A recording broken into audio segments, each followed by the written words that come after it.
Hello everyone, welcome again. তোমাদেরকে আমার আরও একটা মিনি ব্লগে অনেক অনেক ওয়েলকাম জানাচ্ছি। আশা করছি সবাই খুব ভালো আছে এবং সুস্থ আছে। আমিও কিন্তু বেশ ভালো আছি। তো দেখো, সকাল সকাল কিন্তু একদম স্নান টান করে নিয়েছি এবং স্নান করে চলে এসেছি রান্নাঘরে। রান্নাঘরে এসেছি, রান্না করতে হবে এবং প্রায় রান্না শেষের মুখে আমার। রান্না প্রায় হয়ে গেছে। তো দেখো, এখানে আমি করছিলাম মাটন। মাটন কষা হচ্ছিল আজকে। আর আজকে সকাল সকাল রান্না করার কারণ, আমি একটা জায়গায় যাব। কোথায় যাব সেটাও তোমাদেরকে অবশ্যই দেখাবো। তো দেখো, আমার রান্না টান্না শেষ হয়ে গেছে এবং দুপুরে আমরা খাওয়া দাওয়া সেরে নিয়েছি।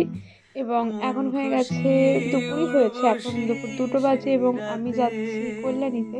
তো দেখো, বাড়ি থেকে একদম রেডি রেডি হয়ে কিন্তু বেরিয়ে গেছি।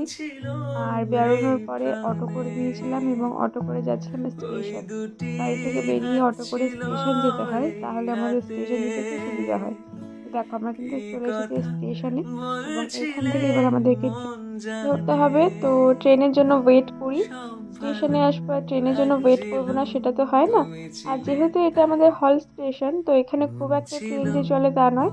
এখানে কিন্তু 1 ঘন্টা পর পর একটা করে ট্রেন যায়। তো দেখো, ট্রেন চলে এসেছে। আর বিশেষ করে এই ট্রেনটা সব থেকে ভালো লাগার বিষয় হলো, ট্রেনটার মধ্যে কিন্তু খুব বেশি ভিড় হয় না। তো যাই হোক, আমরা বনগা লোকাল ছেড়ে এখন চলে এসেছি। এটা আই থিঙ্ক শিয়ালদা যাওয়ার গাড়ি ছিল। শান্তিপুর লোকাল ছিল। তাতে করে এখন চলে যাব কল্যাণী।